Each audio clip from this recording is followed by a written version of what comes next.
Good evening to all of you. Welcome once again to NK classes. जैसा कि आपको पता है कि जर्नल एंट्री के सारे टॉपिक हमारे ख़त्म हो चुके हैं। अब आज जो लास्ट क्लास रहती है वो हमारी एमसीक्यूज़ की रहती है। तो आज हम एमसीक्यू करने वाले हैं जर्नल एंट्री के। अगर आपको कोई भी डाउट रहता है पिछली क्लासेस में, अगर कोई डायरेक्टली एमसीक्यू की क्लासेस आके देख रहा है, अगर जिसने सिलेबस कंप्लीट कर लिया वो उसके लिए तो बहुत अच्छी बात है। जिसने नहीं किया है वो सबसे पहले क्या कीजिए, वो सारे के सारे जितने भी जर्नल एंट्री के पुराने लेक्चर हैं वो देख लीजिए, फिर उसके बाद आके ये एमसीक्यू लेक्चर अटेंड कीजिए। तो आज चलते हैं हमारा पहला एमसीक्यू के साथ। सेम सीक्वेंस रहेगा, आपको कुछ सेकंड का मैं पॉज दूंगा तो आप खुद सोचो और आंसर लगाओ।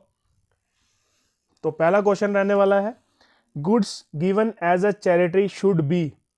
अगर हम गुड्स देते हैं एज अ चैरिटी तो उसमें आंसर क्या होगा? ऑप्शन ए रहने वाला है credit to purchase account, option B debit to purchase account, option C not recorded in purchase account, ये परचेज है, option D credit to sales account.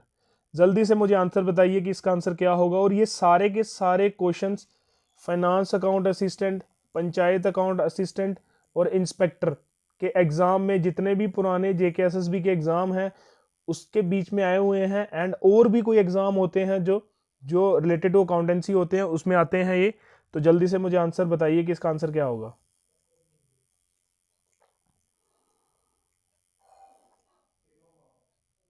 तो इसका आंसर रहने वाला है क्रेडिट टू परचेज अकाउंट। आपको सबको पता है एंट्री क्या होती है, charity account debit to purchase account. तो हमारा जो goods taken as a charity वो क्या करेंगे, क्रेडिट टू परचेज अकाउंट। इसमें चैरिटी अकाउंट डेबिट होता है to purchase account. I think आपको समझ आ गया होगा।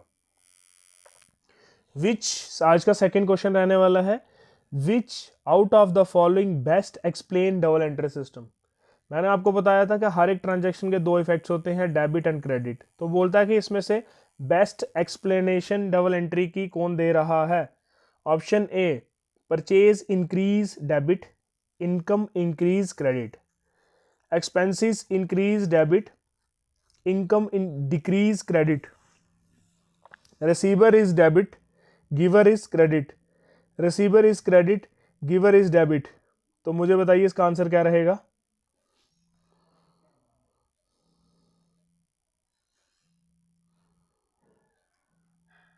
तो इसका जो बेस्ट आंसर रहने वाला है वो रहेगा debit the receiver and credit the giver. आपको सबको पता है जो हमारा रूल था किसका, पर्सनल का, तो उसमें क्या होता था, एक ट्रांजेक्शन के दो इफेक्ट्स होते थे, डेबिट क्रेडिट। तो बाकी वाले देखो, purchase increase debit, income increase credit, second expenses increase debit, income decrease credit, receiver is credited, giver is debited. तो इसका जो बेस्ट एक्सप्लेनेशन रहने वाला है वो रहेगा debit the receiver and credit the giver. तो आज का क्वेश्चन नंबर 3 रहने वाला है, nominal account is classified under impersonal account, real account, personal account and representative personal account. जो नॉमिनल अकाउंट है वो बेस्ट एक्सप्लेनेशन किसको करता है, वो क्लास मीन्स वो किसके अंदर क्लासीफाई है। तो बेस्ट आंसर रहने वाला है इसका, बेस्ट मीन्स किसका करेक्ट आंसर रहने वाला है इम्पर्सनल अकाउंट। आपको सबको बताया था एक होता है पर्सनल अकाउंट, उसके आगे अंदर पर्सन आते हैं, पर्सनल अकाउंट आता है उसके अंदर, फिर रिप्रेजेंटेटिव पर्सनल अकाउंट आता है, फिर एक नेचुरल पर्सन आता है, फिर उसके बाद सेकंड ऑप्शन आती थी हमारी means second account impersonal account, उसके अंदर आता था real and nominal. I think आपको ये वाला भी आंसर समझ आ गया होगा। Drawing account is classified under real account, personal account, impersonal account and nominal account. आराम से ध्यान से क्वेश्चन पढ़ो और आंसर लगाओ।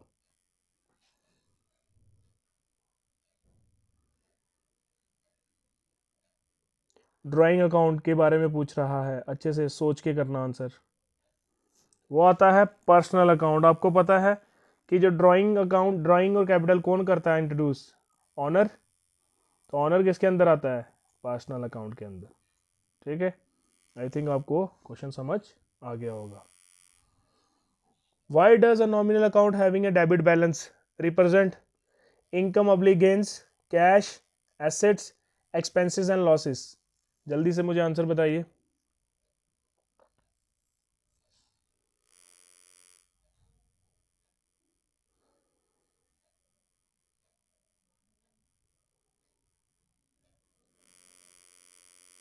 तो इसका बेस्ट आंसर रहने वाला है, आपको सबको पता होगा कि जो हमारा नॉमिनल अकाउंट होता है ना, तो नॉमिनल जो अकाउंट है वो क्या बोलता है, all the expenses and losses are debited, all the income and gains are credited.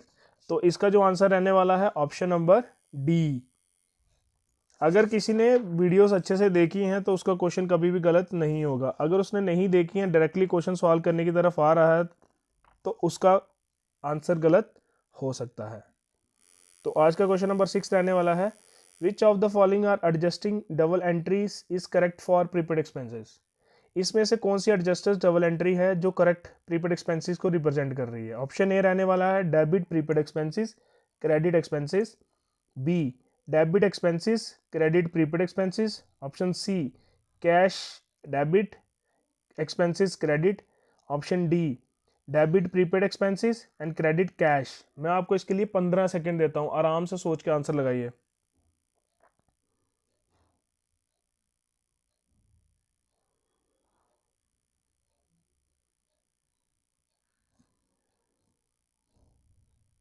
मैंने ये आपको एंट्री करवाई भी हुई है।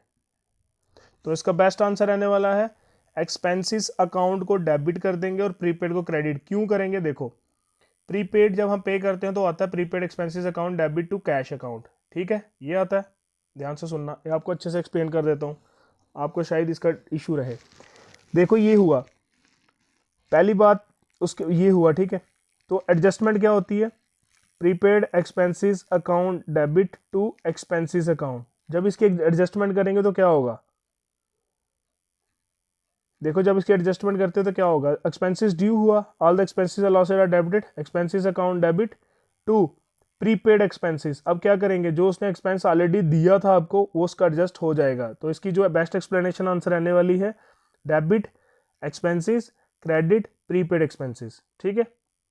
आपको इसकी जरूरत भी नहीं थी, डायरेक्ट आप इसको आंसर मार्क कर सकते थे। तो इसका ऑप्शन नंबर बी करेक्ट रहने वाला है। आज का क्वेश्चन नंबर 7 रहने वाला है, wages paid for installation of the new machinery should be. अगर हम वेजिस पे करते हैं installation of the new machinery, तो credit to machinery account, debit to machinery account, credit to wage account, debit to wage account. आराम से बताइए मुझे इसका आंसर क्या होगा।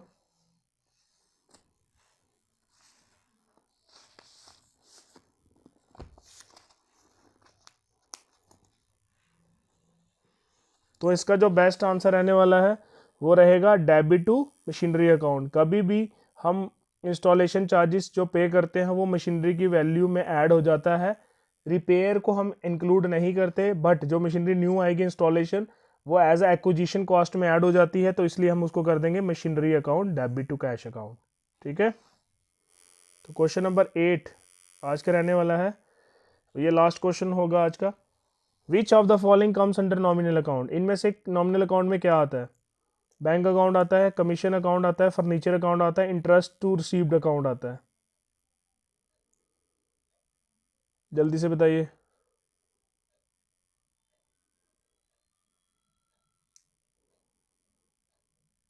आपको सबको पता है जो बैंक अकाउंट होता है वो पर्सनल अकाउंट होता है, जो रियल अकाउंट फर्नीचर होता है वो रियल अकाउंट होता है, उसके बाद जो इंटरेस्ट रिसीव्ड अकाउंट, ये सारे, ये कौन सा होता है, इंटरेस्ट रिसीव्ड अकाउंट, हमें इंटरेस्ट मिला, ठीक है।